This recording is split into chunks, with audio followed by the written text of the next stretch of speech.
Bonjour tout le monde, salam alaikum. J'espère que vous allez bien, j'espère que vous vous portez bien, j'espère que vous avez bien commencé cette nouvelle journée. Nous sommes le 11 octobre 2023, l'actualité internationale, mondiale, elle est affolante, elle est inquiétante, elle est effrayante, mais l'actualité nationale en Algérie, elle est tout autant. Et malheureusement, les sorties controversées, malencontreuses, et aventurière du président de la République Abdelmajid Tebboune n'arrange pas les choses dans notre pays. On est un peu diminué par une toux, par un peu de fatigue, par beaucoup de... euh, la fatigue, le surmenage. Nous travaillons énormément pour pouvoir recouper nos informations et consulter les sources les plus fiables et vous ramener les informations les plus sûres.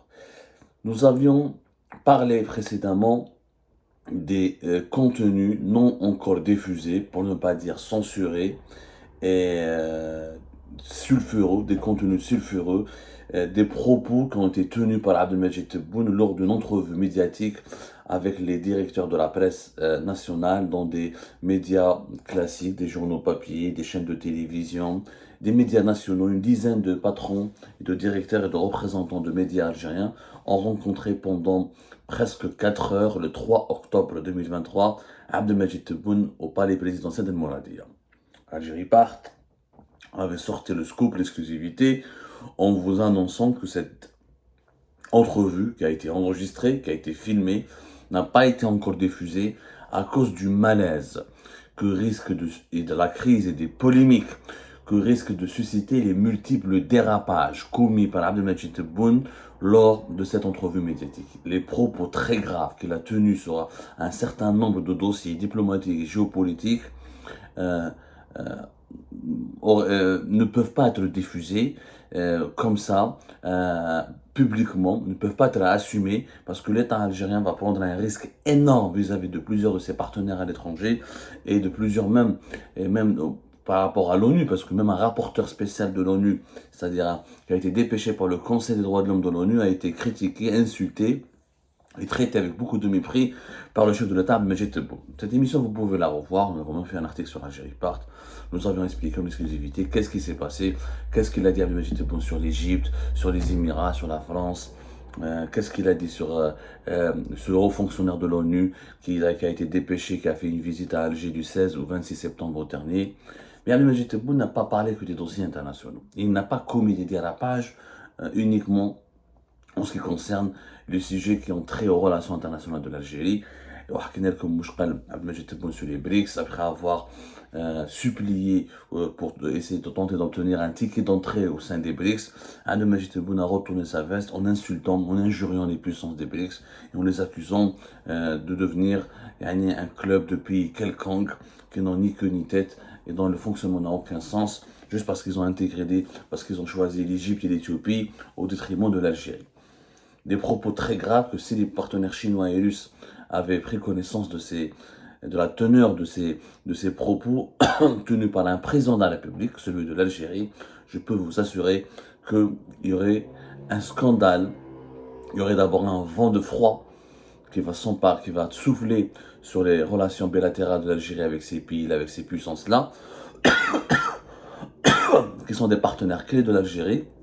Abdelmajid Tebboune va se retrouver dans une situation très indélicate. Et c'est pour cette raison, comme on l'a expliqué dans la précédente émission et dans l'article d'Algérie Part, que les services de la présidence de la République ont d'abord essayé de faire un montage pour effacer les passages les plus sulfureux, les plus polémiques et pour un petit peu supprimer les propos les plus dangereux de Abdelmajid Tebboune, les propos les plus graves, les plus insultants, les plus injurieux et les plus inélégants, afin de ne pas encore une fois, provoquer l'hostilité des partis visés par les insultes d'Abdelmajid Tebboune et pour ne pas discréditer l'État algérien. Parce qu'un président de la République n'est pas censé parler comme ça. Un chef d'État est censé peser ses mots, faire preuve de diplomatie, transmettre des messages, mais entre les mots indirectement. Il y a des codes, il y a une éthique, il y a une façon de parler quand on est un chef d'État. Visiblement, Abdelmajid Tebboune n'a pas conscience de ces codes, ne maîtrise pas cette éthique, et ce qui fait que ce 3 octobre 2023, il y a eu tellement de dérapages que les services de la présidence de la République ne savent plus quoi faire de cet enregistrement. Et c'est pour cette raison qu'une décision a été prise de ne pas diffuser cette entrevue médiatique. Et d'après mes sources, elle ne sera jamais diffusée. Parce que ça sera... c'est ce que Abdelmadjid Tebboune a dit au patron ou au représentant des médias algériens le 3 octobre 2023, sort sur la scène publique, ou là, s'il est porté sur la scène publique, il va y avoir de gros problèmes pour l'État algérien. Sur la scène diplomatique, y compris aussi sur la scène, sur le plan national. Parce qu'Abdelmadjid Tebboune a dit des choses totalement insensées. Il n'a pas parlé que des dossiers de relations de la politique extérieure du pays, il a parlé de la politique intérieure et interne du pays, et là, Abdelmadjid Tebboune a tout simplement déliré. Qu'est-ce qu'il a dit pendant plus de 3h40, presque 4 heures, à ces interlocuteurs qui dirigent les médias algériens, dans des chaînes de télévision, dans des médias publics et des médias privés.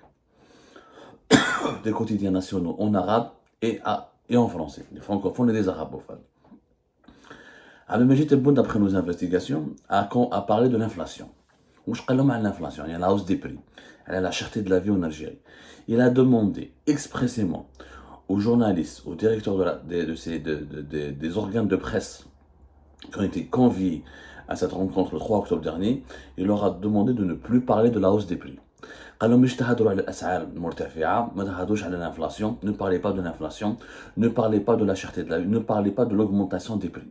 Selon lui, c'est un prétexte qui pourrait être utilisé par des puissances ennemies pour torpiller la stabilité de l'Algérie, pour créer un sentiment de colère au sein de la population algérienne. Pour lui, la hausse des prix, c'est un sujet dont il ne faut pas absolument aborder. Elle dit c'est la première fois où nous voyons un président de la République, un chef d'État qui demande à la presse de son pays de s'auto-censurer. Et il leur demande, parce que voilà, ça n'a pas été communiqué comme une instruction. Lui, il leur a demandé ça de façon gentille, de façon amicale.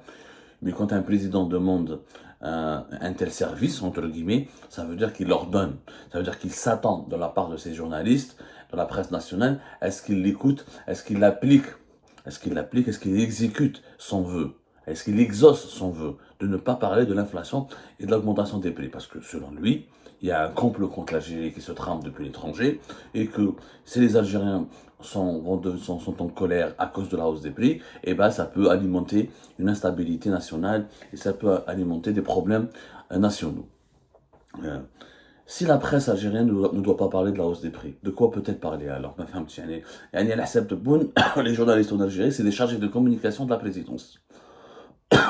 En fait, le rôle du journaliste, d'après Abdelmadjid Tebboune, est uniquement de répercuter l'information qui est véhiculée, ou la émise, ou la annoncée par les autorités. C'est ça le rôle du journaliste, c'est un canal de transmission. Sur un télégramme, sur une messagerie. La presse en Algérie, c'est une messagerie dans laquelle les messages des autorités passent et sont transmis à l'attention de la population. C'est quoi la relation entre la hausse des prix et l'inflation et les complots ourdis contre l'Algérie depuis l'extérieur? La hausse des prix et l'inflation, c'est une problématique politique interne, économique interne, qui traduit un déséquilibre du fonctionnement de l'économie algérienne, qui traduit une certaine faiblesse de la production algérienne. On l'a expliqué 1000 fois, des économistes l'ont expliqué 1000 fois. Même la Banque d'Algérie avait fait en 2022 une note de conjoncture, une analyse profonde pour comprendre les raisons de la cherté de la vie en Algérie. Les prix augmentent, l'inflation elle est galopante, elle est plus élevée maintenant depuis une bonne partie, depuis la fin de l'année 2022, depuis le début de cette année 2023 en tout cas. L'inflation en Algérie elle est plus élevée et plus dangereuse par rapport à la majorité des pays européens, à l'exception de quelques pays de l'Europe de l'Est qui partagent des frontières avec l'Ukraine, qui abrite l'un des conflits les plus dangereux de ce monde. Elle est plus élevée, elle est plus entre de 9 à 10% en moyenne, mais l'inflation des produits agricoles Elle dépasse les 23, les 24%, jusqu'à même 25%. Le taux d'inflation des produits alimentaires a dépassé les 13%, voire les 14%. C'est énormissime dans un pays où les salaires en Algérie sont très faibles. Dans un pays où le salaire moyen est de l'équivalent de 200 euros et quelques, même pas 300 euros, eh ben, il faut faire face à des augmentations de prix qui sont de 30, 40, jusqu'à même 80% pour certains produits alimentaires de large consommation. C'est un problème, la Banque d'Algérie l'a analysé, nous l'avons analysé, les économistes l'ont analysé, il s'explique par deux considérations, la faiblesse de la production locale qui n'arrive pas à offrir, qui n'arrive pas à développer une offre par rapport à la demande des consommateurs algériens. On ne produit pas assez de légumes et de fruits, on ne produit pas assez de biens alimentaires, on ne produit pas assez de biens de consommation pour répondre à la demande de la population algérienne qui est quand même maintenant de 45 millions de personnes et qui va atteindre 46 millions de personnes en 2024. Et de deux, la dépendance des importateurs vis-à-vis des importations. Et comme Abdelmadjid Tebboune et son régime depuis 2020 ont limité les importations, ont absolument restreint les importations, pour contrôler la facture des dépenses en devises de l'État, et bien ce qui fait, ça a eu des pénuries. Les pénuries, la rareté de certains produits, et quand il y a des pénuries, la rareté de certains produits, la demande elle est plus forte que l'offre, et ben les prix explosent. Les prix explosent. Les prix explosent et ça donne une inflation galopante. Et l'inflation galopante tue le pouvoir d'achat, et quand le pouvoir d'achat il est tué, et ben avec la pauvreté, l'appauvrissement de la population, la précarité, la misère sociale. Quand on demande aux journalistes de ne pas parler de ce sujet, c'est un aveu d'impuissance. هذا قاعد المجيد تبون راه خايف من السوجي هذايا وعلى بالو بلي كاين غليان في وسط الشعب الجزائري كاين غليان شعبي كبير parce que les Algériens n'en peuvent plus. Le Mouloud في septembre on a passé avec un prix de poulet à 650 dinars, 60-650 dinars. Le poulet en Algérie est devenu plus cher qu'en France avec des salaires quand même algériens. Le repas du Mouloud, il fallait pratiquement plus de 10%, entre jusqu'à 20% du SMIC, jusqu'à 20% du salaire minimum pour faire un repas à Mouloud Nabawi Sharif. À la fin du mois de septembre, c'est du jamais vu dans l'histoire de l'Algérie. Jamais l'Algérie n'a été aussi martyrisée par une crise inflationniste et par une hausse des prix aussi affolante, et ce qui a provoqué mécaniquement un appauvrissement des Algériennes et des Algériens. Et ça ne s'explique pas que par la guerre en Ukraine, tout le monde l'a dit, c'est la gestion des importations du pays. Justement, j'ai colombe te bonne. Alors, alors déjà, moi, t'as à la hausse des prix, quand des puissances, alors, pour affaiblir le pays, et sur les importations, Majid Tebboune refuse de se remettre en cause. Il aura dit, je ne reviendrai jamais aux importations. Il aura même dit, les générations futures. Regardez ce qu'il a dit aux journalistes qui étaient présents. Ces journalistes ne sont pas libres, ne sont pas indépendants. Ils n'ont pas été autorisés à diffuser le contenu exact et intégral des échanges qu'ils ont pu avoir avec le chef de l'État, Majid Tebboune. Et donc, les Algériens n'ont jamais pu savoir ce qui a été dit pendant 4 heures ce 3 octobre 2023. Mais nous sommes libres et indépendants. Et on n'a pas de compte à rendre à la présidence. Et on n'est pas ses chargés de communication. Et on est là au service du pays, d'abord du pays, ensuite du peuple et de l'opinion publique. Et on n'a aucun contact, aucune relation organique avec le pouvoir en place, bien au contraire, vous savez très bien comment le pouvoir nous traite. Quand Abdelmadjid Tebboune leur dit, les générations futures vont me remercier parce que je suis en train de préserver les devises du pays. Il leur a dit le 3 octobre 2023. C'est une déclaration lourde de sens et qui relève du délire. Là, c'est لازم يكون مهبول عندك تقول شعبك راه فقير des pénuries. Mais que les médicaments, mais que plusieurs produits alimentaires, des produits de première nécessité commencent à manquer, la vie est très très chère, et toi tu leur dis, non, les générations futures vont me remercier, parce que je suis en train d'économiser les devises du pays en verrouillant les importations. D'abord, les générations futures, s'ils devraient remercier un président, c'est pour son bilan, pour avoir développé le pays, pour avoir réalisé des infrastructures, pour avoir créé une économie, pour avoir donné de la croissance. Mais on ne remercie pas un président pour avoir préservé les devises du pays. Ce n'est pas les devises qu'il faut préserver, c'est le pays qu'il faut préserver. Où j'ai des devises, on a des réserves de change, même pas 100 milliards de dollars. قلتها لكم et je vous avais prévenu. قلت لكم باللي يا جماعة عبد المجيد تبون son objectif est d'arriver en 2024 lors des élections avec des réserves de change de 100 milliards de dollars. راهم دوكا في 80 et quelques. Et pour cela, il doit absolument ne pas dépenser. D'ailleurs, un objectif. Au Moktoub, les lois de finances. En 2021, ils voulaient ne pas dépasser 30 milliards de dollars d'importation. Ils ont vu que ce n'était pas possible. Ils ont voulu la limiter à 35 milliards de dollars. Bien 34 et 35 milliards de dollars d'importation. Ce n'est pas possible avec une inflation mondiale depuis le début de la guerre en Ukraine, les matières agricoles, premières agricoles, les biens alimentaires, beaucoup de biens de consommation, leurs prix ont augmenté sur les marchés internationaux à cause des conséquences de la guerre en Ukraine sur les marchés mondiaux. Là, avec la guerre qui se profile au Proche-Orient, il va y avoir une nouvelle vague d'inflation parce que le baril du pétrole va augmenter certainement et le coût de l'énergie va encore augmenter. Il faudra s'attendre à ce que les prix deviennent encore plus chers.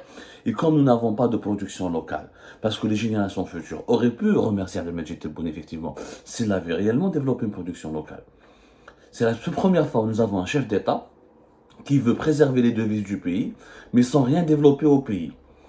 Les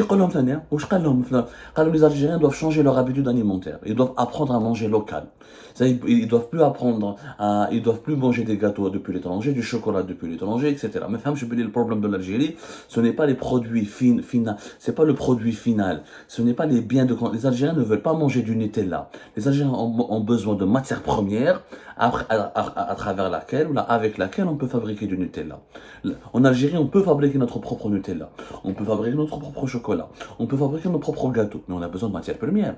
Comme nous n'avons pas les matières premières, comme nous ne pouvons pas produire toutes les matières premières, et aucun pays au monde ne peut produire toutes les matières premières dont il a cruellement besoin pour son industrie agroalimentaire ou là pour sa production agricole. Comment mais tu es un pays de 45 millions d'habitants, tu lui dis tu peux pas importer plus de 35 milliards de dollars, c'est un choix qui a été fixé. Je vois la contradiction. Il y a quelques mois de cela, en plein conseil des ministres, la limitation et le contrôle des importations ne se fera pas au détriment de l'indisponibilité des produits de première nécessité. Les Algériens et les Algériens vont trouver des produits de première nécessité. Parce qu'à la les Algériens sont en colère à cause de la cherté de la vie excessive et des fléaux des pénuries. Même pendant le 3 octobre, durant cette entrevue avec les médias algériens qui a duré 4 heures, il dit le contraire. Ça veut dire qu'il n'a jamais été sincère lorsqu'il a fait ses annonces en plein conseil des ministres. Il leur dit non, les Algériens doivent changer leurs biens, leur façon de consommer, il faut qu'ils consomment local, il faut qu'ils oublient l'importation, il faut qu'ils oublient les produits étrangers, et les générations futures vont me remercier pour avoir préservé les devises du pays. Si j'ai des réserves de change de 100 milliards de dollars, si je suis pauvre. C'est comme si un père de famille, il cache de l'argent sous l'oreiller, il a beaucoup d'argent, mais ses enfants ne mangent pas bien, ne dorment pas bien et s'habillent mal. À quoi ça sert d'avoir de l'argent si tu vis pauvre, si tu vis misérablement? Ça sert à rien. L'argent, il est fait pour être investi, pour être consommé et pour développer le bien-être de l'être humain. Donc l'objectif d'Abdelmajid Tebboune, c'est d'avoir des réserves de change pour les besoins du régime. Il a besoin de cet argument pour que l'armée et les services de l'enseignement, pour que le régime le remercie. Tu nous as permis de garder un matelas de sécurité. On a besoin de ces réserves de change pour acheter des armes, pour payer les policiers, les gendarmes, les militaires, pour payer les fonctionnaires de l'État, pour assurer le fonctionnement du régime. Mais ce n'est pas pour les Algériens et les Algériens, leur intérêt, leur confort, leur sécurité, leur qualité de vie, leur niveau de vie. Abdelmajid Tebboune se contrefout. Et c'est très grave qu'un président réfléchisse de cette manière. Pour produire localement, pour manger local, il faut laisser les producteurs importer de la matière première. Le blé, on ne le produit pas. Tu ne peux pas limiter le blé, sinon on n'aura pas de pain. Il me faut du cacao pour fabriquer mon chocolat. Il me faut du café pour que je puisse boire mon café. Il me faut de la poudre de lait pour avoir mon lait. Il me faut des vaches laitières pour produire du lait. Il me faut des aliments de bétail pour nourrir la vache qui doit produire le lait que je dois consommer en local, etc., etc. On a toujours besoin d'importer. Ce n'est pas grave d'importer si je produis localement. Sauf que nous, avec le régime Tebboune, on ne peut pas produire parce que les entrepreneurs, les entreprises en Algérie sont harcelés, persécutés, redressements fiscaux, interdiction de quitter le territoire national pour le chef d'entreprise, procès expéditif, persécution à travers les impôts, à travers la justice, les comptes bancaires bloqués, je ne peux pas importer la matière première, donc je ne peux pas produire localement, c'est très difficile d'exporter parce qu'il y a beaucoup de bureaucratie, c'est très difficile de ramener de la marchandise depuis l'étranger parce que c'est interdit, pratiquement interdit d'importer. Je ne peux pas avoir un crédit bancaire parce que les banques étatiques, les banques en Algérie sont essentiellement étatiques et elles soutiennent d'abord le secteur public au détriment du secteur privé. Mais un accès difficile. J'ai un accès difficile au marché public. Quand une entreprise privée réalise un marché public, elle n'est jamais payée. Parce que l'État refuse de payer dans les délais, et les OLI ont peur, et les directeurs de budget ont peur, tout le monde a peur de traiter avec le privé. Du coup, comment peut-on développer une production locale avec un climat malsain, avec des mesures de persécution décidées en permanence contre les entreprises et les entrepreneurs. Quand tu interdis à quelqu'un d'avoir la matière première, de pouvoir importer librement, ou d'exporter librement, ou d'avoir un crédit bancaire librement, ou d'avoir un registre de commerce librement, ou d'être payé quand il réalise une prestation auprès d'une administration, auprès d'un service public. Comment voulez-vous que le secteur privé se développe? Comment voulez-vous qu'on produise, qu'on développe une économie nationale? C'est pas possible. Tebboune est en train d'appauvrir le pays. Il veut appauvrir la population pour enrichir le système. Il veut basculer la population dans la misère et la précarité pour assurer au système une certaine survie et un matelas financier de sécurité. C'est égoïste, c'est inconscient, c'est même suicidaire.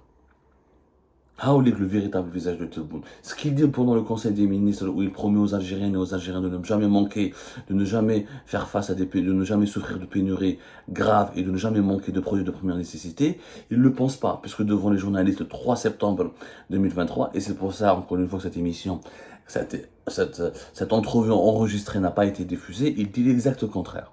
Il demande aux Algériens de changer leur manière de manger. Pourquoi la présidence ne change pas sa manière de manger? Est-ce que Tebboune, quand il se réveille, il mange que local? Est-ce que le croissant que Tebboune mange, tous les produits, tous les composants de ce croissant sont locaux? Est-ce que Tebboune, les costumes, les chemises, les chaussures, est-ce que tout ce qu'il consomme, tout ce qu'il porte, les bureaux, les mobiliers, est-ce qu'au palais présidentiel, tout ce qui est consommé, utilisé comme équipement, comme matière, ou là comme bien de consommation, là comme bien alimentaire, est local? J'aimerais bien lancer ce défi-là. Hello les portes de la présidence et on va voir le taux des équipements ou là des marchandises ou là des biens consommés qui proviennent de l'étranger. Ah oui, pour les dirigeants, l'importation est halal, mais pour le peuple, non, il ne faut pas manger étranger, il faut maintenant apprendre à consommer local. Oui, mais avec quoi? Il est où le produit local pour que je puisse le consommer? Il n'y a pas de produit local. C'est malheureux. Les générations futures vont se rappeler de Abdelmajid Tebboune, ça c'est sûr. Mais le remercier, ils vont jamais le remercier. Ils vont même le maudire.